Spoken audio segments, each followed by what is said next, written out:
नमस्कार, स्वागत आप सभी का ग्लोबल अड्डा आप देख रहे हैं। मैं हूं आपके साथ पुनीत मिश्रा। ये तो हम सबको मालूम ही है कि ईरान पर सैंक्शंस हो गए, यूएन की तरफ से ये कल हो चुका है। अब ईरान जो है इस कोशिश में है कि ये सैंक्शंस हट जाएं। क्यों हट जाएं? क्योंकि ईरान की अर्थव्यवस्था पर इससे बहुत विपरीत प्रभाव पड़ रहा है। इस बीच ईरान के राष्ट्रपति जो हैं उनकी तरफ से एक बयान निकलकर सामने आया है अमेरिका को लेकर के। तो इस बयान को समझेंगे और जो सैंक्शंस लगे हैं उसके मुताबिक आप हथियार की खरीद बिक्री नहीं कर पाएंगे। लेकिन एक खबर इसी से जुड़ी आ रही है कि रूसी विमान, एक बड़ा सा विमान जिसको कार्गो कहा जाता है, और उसमें हथियार रखे हुए थे और वो लैंड किया है ईरान में। क्या खबर है दोनों, इसको समझेंगे। लेकिन सबसे पहले मसूद पेज़ेश्कियान के उस बयान को समझते हैं जो वो कह रहे हैं अमेरिका के लिए। मेरे साथ मेरे सहयोगी अंकुर त्यागी जी मौजूद हैं, सीधे उनके पास चलते हैं और उनसे बात करते हैं। अंकुर जी, ये बयान जो आया है पेज़ेश्कियान का, ये कल सैंक्शन लग गए और कोशिश खूब कर रहे थे कि सैंक्शंस ना लगे, टल जाए, मामला खिसक जाए। हुआ नहीं, सैंक्शंस लग गए। अब बयान उनका आ रहा है अमेरिका को लेकर। बिल्कुल पुनीत, आपने सही जानकारी दी। 27 सितंबर से लागू हो गए हैं और जर्मनी, यूके और फ्रांस ने इन सैंक्शंस को लागू करवाया एक तरह से आगे बढ़ चढ़ के। रूस और चीन का जो रवैया था वो अलग था। वो ये चाहते थे कि इसको डिले किया जाए, लेकिन कुल मिलाकर ये स्नैपबैक जो सैंक्शंस हैं दोबारा लग चुके हैं। इसमें अब ये जो एम्बार्गो है ईरान पर, अब ये लंबा चलेगा। लंबा इन द सेंस कि जैसे ईरान ये चाहता था कि मुझे यूरेनियम इनरिचमेंट्स के माफ़ी मिल जाए, यानी कि जो वो ये दावा करता था कि मैं पीसफुल न्यूक्लियर प्रोग्राम चला रहा हूँ उसके लिए मिल जाए, वो ऐसा कुछ नहीं है। तो कुल मिलाकर ईरान पर जो शिकंजा है एक तरह से कस दिया गया है।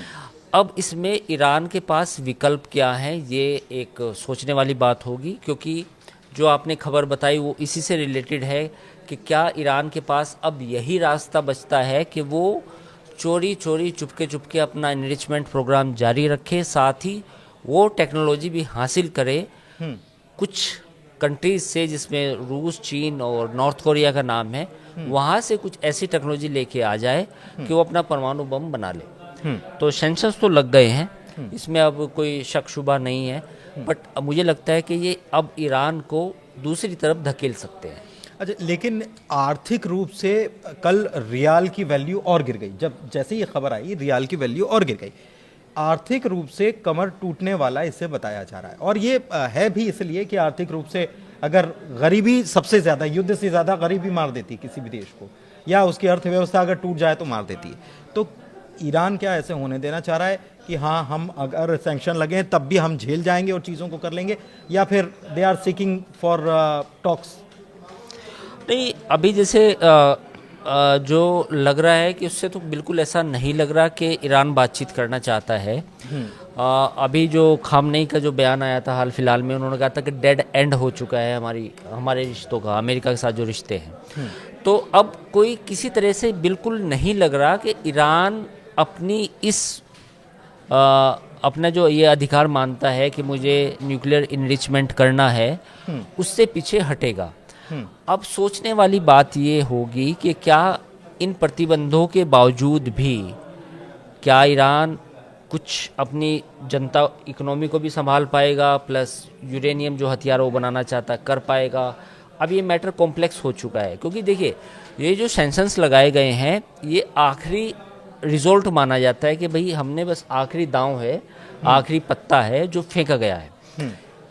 इन प्रतिबंधों के बाद अब कुछ ऐसी बचता नहीं है कि भाई अब ऐसा कुछ हो सकता है। लेकिन पेज़ेश्कियान साहब कह रहे हैं कि अमेरिका से हम बातचीत करने के लिए राजी हैं, थोड़ा सा समय मियाद हो जाए थोड़ी सी। लेकिन उन्होंने ये बात तो पहले भी कही थी, आप याद करो कि 3-4 महीने पहले जब वो लड़ाई हुई थी, उससे पहले कि पहले सैंक्शंस हटाने पड़ेंगे तब हम बात करेंगे।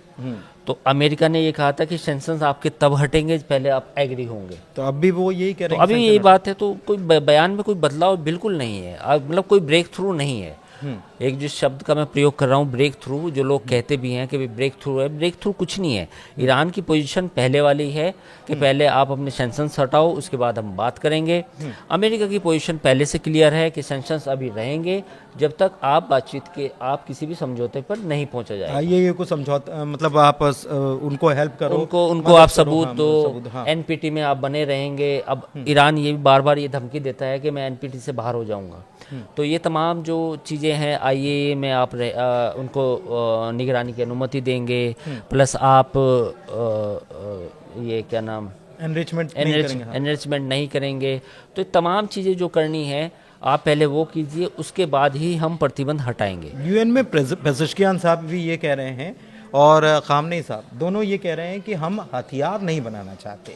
70 सांसद जो हैं वो ये कह रहे हैं कि आप अपनी डॉक्ट्रिन में बदलाव करिए कि आप हथियार बनाइए तो सही, लेकिन हम हमला पहले नहीं करेंगे। ये 70 सांसदों का एक लेटर गया है। अब ये सवाल ये है कि जब ये JCPOA हुआ था उसमें 3 मैं कल जानकारी 3.67% यूरेनियम एनरिचमेंट आप कर सकते हैं, 60% तक ले गए। ज़्यादा है, 60% ज़्यादा है। हाँ। जब इसराइल ईरान का युद्ध हुआ था तो उस समय आया था कि 70% 75% तक है। ये शायद आईएए ने उस समय रिपोर्ट बाद में हालिया रिपोर्ट आई थी, हालिया एक रिपोर्ट आई था कि भाई हमने जब हमला हुआ उसका पहले का और बाद में अगर देखें तो उसमें थोड़ा सा डिफरेंस और कैलकुलेटिव उन्होंने लगाया था कि इससे इतना हो सकता है। हाँ, तो 3.5% तो बिल्कुल कोई भी देश बना सकता है, वो तो एक बड़ी बात नहीं है। लेकिन वो हमेशा आपने देखा होगा कि हमेशा न्यूक्लियर प्लांट्स को चलाने के लिए होता है जिसमें बिजली बनती है। जब आप 60-70% तक जाते हैं तो आपका इरादा कुछ और है, यानी कि ईरान की डॉक्ट्रिन में कोई बदलाव नहीं आया है। ईरान एटम बम बनाना चाहता है, ये बात सर्वविदित है। उसकी डॉक्ट्रिन में इजराइल और ईरान के बीच में जो जंग हुई थी उसके बाद कोई बदलाव नहीं आया है। यही वजह है कि जो आज सैंक्शंस आप देख रहे हैं वो उसी का नतीजा है। अच्छा, क्योंकि कहीं ना कहीं अगर थोड़ा सा बदलाव आता रवैये में, कुछ चीज़ें बदलती तो शायद ये सैंक्शंस ना आते। E3 देश जो हैं उन्होंने जो किया, मैं ये आपसे समझना चाह रहा हूँ कि इस बीच खबर ये आती है कि रशिया के साथ इनकी एक डील हो गई। अब एक तरफ सैंक्शंस, मतलब ये डील पहले हुई, सैंक्शंस बाद में लगे। डील ये हुई कि 8 न्यूक्लियर प्लांट्स रशिया और डेवलप करेगा, जैसे बुशहर में उसने किया है, तो 8 और करेगा। तो ये क्या इस पर काम शुरू हो पाएगा इन सैंक्शंस के बाद? एक और दूसरा आ रहा है, खबर आ रही है कि एक रूस का सैन्य विमान पहुंचा ईरान, उस पर बात करेंगे, लेकिन उसके पहले इन सैंक्शंस के बीच ये जो न्यूक्लियर प्लांट्स की डील हुई है उसको बताएं। बिल्कुल, आपने जो बात कही कि 8 न्यूक्लियर प्लांट्स की जो बात हुई है, देखिए यूएन का जो चार्टर है उसके हिसाब से जब आप सैंक्शंस लगाते हैं किसी पे तो आप फिर उसके साथ डील नहीं कर सकते। ऑलरेडी रूस युद्ध में है, उस पर ऑलरेडी सैंक्शंस हैं रूस के ऊपर, तो रूस को कोई फ़र्क नहीं पड़ता कि आपके यूएन में क्या पोजीशन है, क्या स्थिति है, उससे उसको कोई दिक्कत नहीं होगी। तो ये जो 8 न्यूक्लियर 8 नहीं बनाएगा, कम से कम 2 तो बना ही लेगा, क्योंकि 8 एक बड़ा नंबर है। हालांकि वो काफ़ी $बिलियन की डील है जो ईरान के साथ हुई है, तो 8 नहीं बनाएगा तो 2-3 तो कम से कम अगले 2-3 सालों में चालू हो सकते हैं। आपने पुनीत, हम अक्सर वीडियो बहुत सारे बनाते हैं तो उसमें हम डिस्कशन करते हैं कि भाई आगे क्या होगा, कुछ प्रिडिक्शंस भी करते हैं। तो ग्लोबल अड्डा में हमने प्रिडिक्शन की थी, आपके भी याद होगा, आपने भी ये सवाल उठाया था कि अब ईरान के पास विकल्प क्या बचते हैं। ईरान के पास ये विकल्प बचते हैं कि या तो रूस उसकी मदद करे पूरी तरीके से कि आप भी न्यूक्लियर हथियार बनाओ। रूस क्यों करेगा? रूस इस बिना पे कर सकता है कि अगर उसको यूरोप में नेटो का बड़ा थ्रेट मिलता है, अगर रूस को लगता है कि अगले 20 सालों में 10-15-20 सालों में यूरोप उसके लिए खतरा हो सकता है उसके एग्जिस्टेंस के लिए, तो रूस फिर काउंटर एक पॉलिसी में बदलाव करते हुए ईरान को मदद कर सकता है। दूसरा पॉइंट है नॉर्थ कोरिया। हमने ग्लोबल अड्डा के पुराने एपिसोड में आपको बात बताई थी कि ईरान ये काम कर सकता है कि अपना एटॉमिक बम नॉर्थ कोरिया में बनाए, वहाँ से पूरा बन के आए, सारी चीज़ें तैयार होके आए और उसका केवल एक टेस्ट जो है ईरान की धरती पे हो।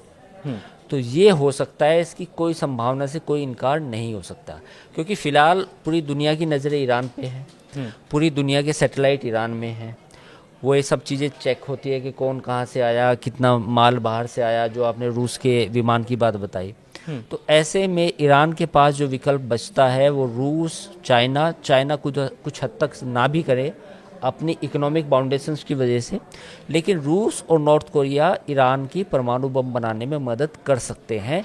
ये कोई अतिशयोक्ति नहीं होगी बात। अच्छा, ये जो विमान आया है ये आज खबर आई है, इसके बारे में बताएं। देखिए, वो तो पहले भी MiG-29 और सुखोई देता रहा है। एयर डिफेंस सिस्टम जो हालांकि उतने अच्छे से काम नहीं किया इसराइल वाले युद्ध में, वो रशियन मेड था। तो अब ईरान को भी पता चला है कि विदाउट एयर डिफेंस सिस्टम वो आगे सरवाइव नहीं कर सकता, यानी आगे लड़ाई नहीं लड़ सकता। तो कल अगर 1 साल बाद इजराइल या अमेरिका से जंग होती है तो उसकी तैयारी भी ईरान को अभी से करनी पड़ेगी। तो उसके लिए क्या होगा कि एयर डिफेंस खरीदने पड़ेंगे, उसके लिए क्या होगा, Su-30 खरीदना पड़ेगा, उसके लिए क्या हो सकता है कि S-400 खरीद सकता है। उसकी डील चल रही है ना, बातचीत चल रही, ऑलरेडी चल रही है। तो ये तमाम चीज़ें कर सकता है। तो ये कोई, अब इसमें रूस हथियार भेज रहा है ईरान को, मतलब कोई हैरानी वाली बात नहीं है। अब सबको पता है कि सेल्फ डिफेंस के नाम पर ईरान अपने को मजबूत करेगा और इसमें रूस उसकी मदद करेगा। हाँ। तो कुल मिलाकर रूस मदद कर रहा है, और इसी को लेकर आज खबर आई कि रूस का एक विमान, सैन्य विमान जो 50 टन हथियार या 50 टन सामग्री ले जाने में सक्षम है, वो वहां पर लैंड किया है। और इसके बारे में और ज़्यादा जानकारी इसमें क्या है ये नहीं है, लेकिन इसके पहले जैसा कि बताया कि MiG-29 या सुखोई 35 जो है उसकी डील, या S-400 की डील, तमाम डील्स जो हैं वो चल ही रही हैं। चाइना की तरफ से भी कुछ मदद मिल पा रही है। एक्चुअल में आपस में ये समझौता कर रहे हैं, चाइना को कुछ ईरान की तरफ से भेजा जा रहा है, ईरान को चाइना कुछ भेज रहा है, मिसाइल का कुछ जो पार्ट्स हैं, जो चीज़ें लगती हैं उसमें, वो चीज़ें भेजी जा रही हैं। तो ये अब अभी तक का, आज तक का अपडेट है, और आगे अपडेट जैसे आएगा तो हम आपको इसके लिए बाखबर ज़रूर करेंगे। फिलहाल ग्लोबल अड्डा में इतना ही, चर्चा को यहीं विराम देते हैं। बहुत धन्यवाद।